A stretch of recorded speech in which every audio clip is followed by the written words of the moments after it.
DPR dan pemerintah tidak lagi berpihak pada masyarakat. Nah, ini tema yang sangat menarik. Pemerintah telah mengumumkan paket kebijakan ekonomi yang disebut-sebut sebagai upaya untuk meningkatkan kesejahteraan pada Senin tanggal 16 Desember tahun 2024. Namun berdasarkan kajian yang dilakukan oleh IWPI, kami ingin menyoroti dua kebijakan utama dalam paket ini, yakni perpanjangan masa berlaku PPh final 0,5% dan penerapan PPN 12%. Pertama, kebijakan perpanjangan masa berlaku PPh final 0,5% hingga tahun 2025 memang terlihat menguntungkan UMKM. Namun perlu digarisbawahi, apakah UMKM mampu melakukan pembukuan jika tahun 2025 ini usai? Sebagai informasi bahwa perpanjangan masa berlaku PPh final 0,5% ini berlaku bagi pemilik NPWP orang pribadi tahun pajak 2018. Kedua, kebijakan PPN resmi naik menjadi 12% pada tahun 2025. Pada 2023, pemerintah menargetkan penerimaan PPN sebesar 745 triliun. Kini dengan kenaikan tarif PPN 11% menjadi 12%, pemerintah akan menambah pendapatan negara sebesar 75 triliun.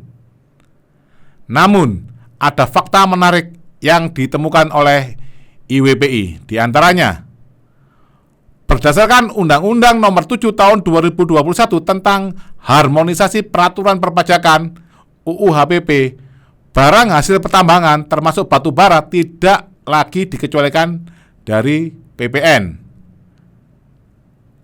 Tarif PPN untuk ekspor barang hasil pertambangan adalah 0%. Artinya, perusahaan tambang seperti batu bara dapat mengajukan restitusi atau pengembalian pajak sebesar jumlah pajak masukan.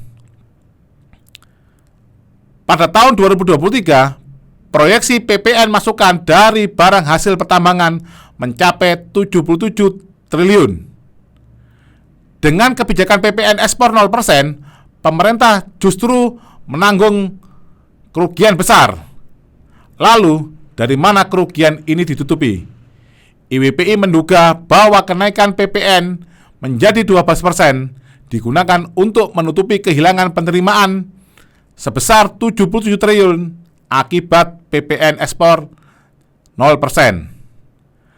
Dengan kata lain, tambahan penerimaan 75 triliun dari kenaikan PPN 12% seolah-olah dibuat untuk menggantikan kerugian yang timbul akibat kebijakan yang berpihak pada sektor tertentu.